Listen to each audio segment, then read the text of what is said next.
CBSE words में आपका स्वागत है। तो हम पढ़ रहे थे क्लास 8 साइंस का फर्स्ट चैप्टर जिसका नाम है क्रॉप प्रोडक्शन एंड मैनेजमेंट।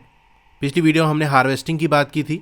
आज इस चैप्टर का लास्ट टॉपिक डिस्कस करेंगे 1.9 स्टोरेज। फसल पक गई, उसको हमने काट भी लिया। अब अगला काम क्या है कि उसको स्टोर करके रख लेना ताकि जब जहाँ जैसे जितनी ज़रूरत हो यहाँ से सप्लाई किया जा सके। भाई फसल कटने के बाद डायरेक्ट उठा के मार्केट में थोड़ी ना बेच दोगे, उसको पूरे साल चलाना है या अगले सीजन में जब हम ग्रो करेंगे तब तक चलाना है। तो थोड़ा थोड़ा करके ये सप्लाई किया जाएगा, तो कहीं एक जगह रखना पड़ेगा ना, वही हमारा स्टोरेज है। स्टोरेज ऑफ प्रोड्यूस, जो हमने फसल उगाई है, जो प्रोड्यूस हुई है, उसका स्टोरेज एक इंपॉर्टेंट टास्क है। अगर जिस फसल को हमने काटा है, हार्वेस्ट किया है, उसको लंबे समय तक हमको रखना है, तो एक बात का आपको ध्यान रखना होगा कि उसको कैसे रखना है। Safe from moisture, insects, rats and other micro organisms. अगर फसल को हमको लंबे समय तक रखना है तो सबसे पहली चीज उसको मॉइस्चर से बचा के रखना है कि नमी ना आने पाए, यानी वो अनाज गीले ना होने पाए। क्योंकि हमने पढ़ा है कि क्रॉप को जर्मिनेट करने के लिए पानी की ज़रूरत होती है, तो हो सकता है वो जर्मिनेट करने लगे या पानी की वजह से वो सड़ने लगे, तो मॉइस्चर से बचाया जाता है। फिर इंसेक्ट वगैरह से बचाना है कि उसको खा ना लें, कीड़े ना लग जाए उसमें। चूहों से बचाना है वरना चट कर जाएंगे सब। इसके अलावा और भी जो माइक्रो ऑर्गेनिजम्स हैं उनसे हमको बचाना होता है। अब जो हार्वेस्टेड ग्रेन होता है ना, यानी फसल को जो हम काटते हैं, उस टाइम अनाज के अंदर बहुत मॉइस्चर होता है, नमी होती है। क्योंकि अभी तक वो ज़मीन से जुड़ा हुआ था, कॉन्टिन्यूस वाटर का सप्लाई सॉइल से उसको मिल रहा था, पूरे प्लांट के अंदर पानी था, अनाज के दाने के अंदर भी पानी है, यानी उसके अंदर नमी है। तो जब तक पेड़ से जुड़ा हुआ तब तक कोई प्रॉब्लम नहीं है। लेकिन जब पेड़ से वो अलग हो जाएगा, अब ये दाना अगर गीला रहेगा तो खराब हो जाएगा।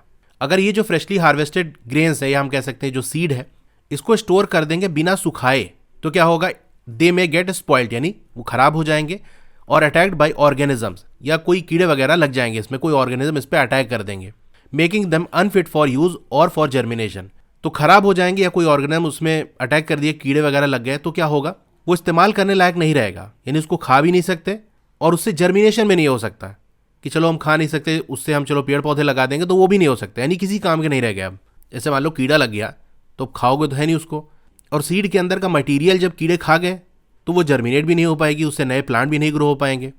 इसीलिए स्टोर करने से पहले अनाज को हमको क्या करना पड़ता है, बहुत प्रॉपरली सुखाया जाता है धूप में, ताकि उसके मॉइस्चर को कम किया जा सके। This prevents the attack by insect pest, bacteria and fungi. इस सुखाने से क्या होगा, जो इंसेक्ट पेस्ट्स हैं, यानी ऐसे कीड़े जो फसल खाते हैं, जैसे आपका टर्माइट्स हो गया, दीमक, लोकस्ट हो गया, जो टिड्डे वगैरह होते हैं, बैक्टीरिया और फंजाई। बैक्टीरिया और फंजाई के बारे में नेक्स्ट चैप्टर में आप पढ़ोगे, तो इससे बचे रहते हैं अगर अच्छे से उसको हम सुखा लें तो। अब पहली करी मैंने अपनी माँ को देखा कि वो कुछ सूखी हुई नीम की पत्तियां एक लोहे के ड्रम के अंदर डाल ली हैं, जिसके अंदर गेहूं रखा हुआ है। I wonder why. अब मैं ये सोच रही हूँ मेरी माँ ऐसा क्यों करती हैं, यानी सूखी नीम की पत्ती उस गेहूं के ड्रम में क्यों डाला जा रहा है। तो ऐसा इसलिए किया जाता है ताकि नीम की महक से जो पेस्ट वगैरह हैं वो दूर रहें। अब सवाल ये, ग्रेन को स्टोर किया कहाँ जाता है, तो जो फार्मर्स हैं वो स्टोर करते हैं ग्रेन्स को इन जूट बैग्स और मेटेलिक बिन्स। इस तरह से आपके जूट के बैग होते हैं, तो इसके अंदर भर दिया जाता है, या मेटेलिक बिन इस तरीके से ड्रम टाइप का होता है, उसमें रख दिया जाता है। अगर आपके यहाँ भी गेहूं वगैरह रखा जाता होगा तो आप जानते होंगे इस तरह से होता है। ऊपर से हम इसमें ग्रेन डाल देते हैं, भर जाता है, नीचे से ये बंद रहता है। तो जब भरना होता है तो ऊपर से डालते हैं और निकालना होता है तो यहाँ नीचे से खोल लेते हैं और गेहूँ यहाँ से निकल आता है। मेरे घर में भी है, क्योंकि हम लोग भी गेहूँ लेके और उसके बाद इसके अंदर रखते हैं। However, large scale storage of grain is done in silos and granaries to protect them from pests like rats and insects. तो छोटे मोटे किसान वगैरह हैं या हम लोग घर में जैसे गेहूं वगैरह लेते हैं तो जूट के बैग में रख दिए या मेटेलिक बिन्स के अंदर रख दिए, यानी ड्रम वगैरह के अंदर रख दिए। लेकिन अगर बहुत ज़्यादा ग्रेन्स हैं तब क्या किया जाता है, तब उनको साइलोस के अंदर रखा जाता है या ग्रेनरीज के अंदर रखा जाता है। अब ये साइलोस क्या है, ऊपर आपकी इमेज बनी हुई है, silos for storage of grains. तो ये बहुत बड़े से कंटेनर होते हैं, आप देख सकते हो ये बिल्डिंग जितनी हाइट के होते हैं, यहाँ कार है इसके कंपैरिजन में देख सकते हो कितने बड़े हैं ये। इसी के अंदर ग्रेन्स को डाल दिया जाता है। ये इस इमेज में आप देख सकते हो, इस तरह से बहुत बड़े से ड्रम होते हैं, इसके अंदर रखा जाता है। इन्हीं को हम साइलोस कहते हैं। या फिर ग्रेनरीज के अंदर रख दिया जाता है।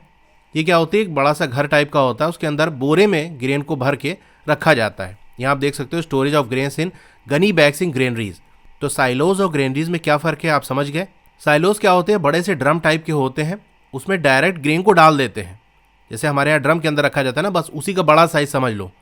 उसमें डायरेक्ट अनाज को डाल देते हैं, बोरी में करके नहीं रखते, डायरेक्ट पूरा डाल देते हैं। लेकिन ग्रेनरीज के अंदर बिल्डिंग टाइप की होती है, उसमें बोरी में भर भर के रखते हैं, जैसे कि यहाँ इमेज में आप देख सकते हो।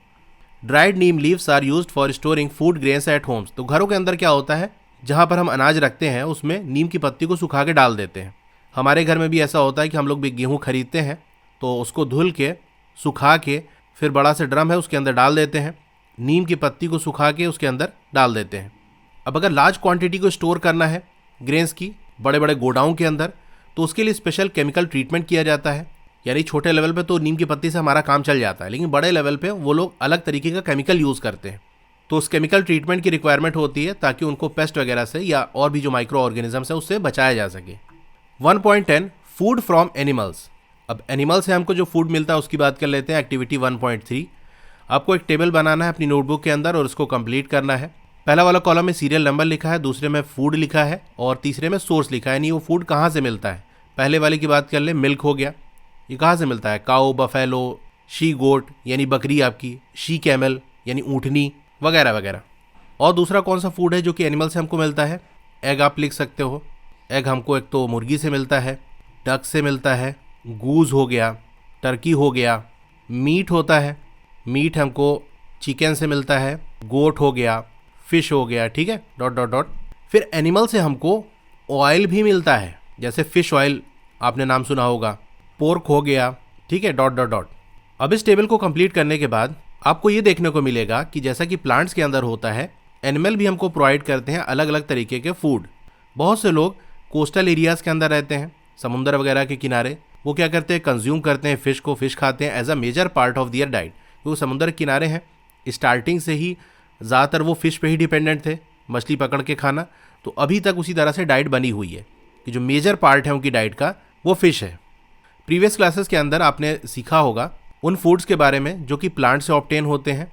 अभी हमने देखा कि जो प्रोसेस होता है क्रॉप प्रोडक्शन का, उसके अंदर बहुत सारे स्टेप्स होते हैं, जैसा कि सीड का सिलेक्शन करना, बोना, ठीक है, वगैरह वगैरह। इसी तरह से एनिमल्स रियर्ड एट होम और in farms have to be provided with proper food, shelter and care. तो जिस तरह से क्रॉप प्रोडक्शन के अंदर बहुत सारे स्टेप्स होते हैं, इसी तरह से एनिमल की रियरिंग करेंगे, उनको हम पालेंगे ताकि उनसे फ़ायदा उठा सकें। अब ये पालना आपका घर में हो सकता है या कोई फार्म में हो सकता है, तो उसके लिए भी जिस भी एनिमल को आप पाल रहे हो उसको प्रॉपर फूड देना पड़ेगा, रहने के लिए जगह देनी पड़ेगी और उसकी देखभाल करनी पड़ेगी। यही काम जब लार्ज स्केल पे किया जाता है तो उसको हम एनिमल हस्बेंड्री कहते हैं। तो एनिमल हस्बेंड्री है क्या, इसमें हम एनिमल्स को पालते हैं, उनकी देखभाल करते हैं ताकि उनसे फ़ायदा उठाया जा सके। फिश हेल्थ के लिए अच्छी होती है। We get cod liver oil from fish which is rich in vitamin D. तो फिश से एक ऑयल मिलता है जिसको हम कॉड लीवर ऑयल कहते हैं। ये विटामिन डी रिच होता है, इसके अंदर बहुत ज़्यादा अमाउंट में विटामिन डी होता है। तो अगर किसी को विटामिन डी की कमी होती है तो ये वाला ऑयल बताया जाता है यूज़ करने को, ठीक है। तो यहाँ आकर ये टॉपिक कंप्लीट हो गया और इसी के साथ ये चैप्टर भी कंप्लीट हो गया। अब चैप्टर के नोट्स आपको चाहिए तो मेरी वेबसाइट विजिट कर लेना, वहाँ आपको मिल जाएगा। क्लास 8 की और वीडियो देखना चाहते हो तो इस तरह से आपकी वीडियो चली होगी। पहले वीडियो को लाइक कर लो, चैनल को सब्सक्राइब कर लो, मोर पे क्लिक कर देना है, फिर से मोर पे क्लिक कर देना है, तो आपका डिस्क्रिप्शन ओपन हो जाएगा। यहाँ पर आपको मेरे व्हाट्सएप चैनल का लिंक मिल जाएगा, उसको ज्वाइन कर लोगे तो आपको लेटेस्ट अपडेट मिलती रहेगी। डोंट वरी, आपका नाम और फोन नंबर किसी को भी विजिबल नहीं होगा। फिर क्लास 8 की बेस्ट बुक का लिंक मैंने दे दिया है, इस लिंक पे क्लिक करके यहाँ से परचेस कर सकते हो। अब अगर आपको स्टडी मटेरियल चाहिए, जैसे नोट्स हो गया, एक्सरसाइज के सॉल्यूशन हो गया, तो मेरी वेबसाइट विजिट कर सकते हो। और नीचे आओगे तो क्लास 8 मैथ्स की चैप्टर वाइज प्लेलिस्ट मिल जाएगी। जिस चैप्टर की वीडियो देखनी है उसके साथ में जो लिंक है उस पर आप क्लिक करोगे तो उस चैप्टर की प्लेलिस्ट ओपन हो जाएगी। और नीचे आओगे तो और भी जो सब्जेक्ट्स हैं उनकी प्लेलिस्ट का लिंक मिल जाएगा। Okay, thank you.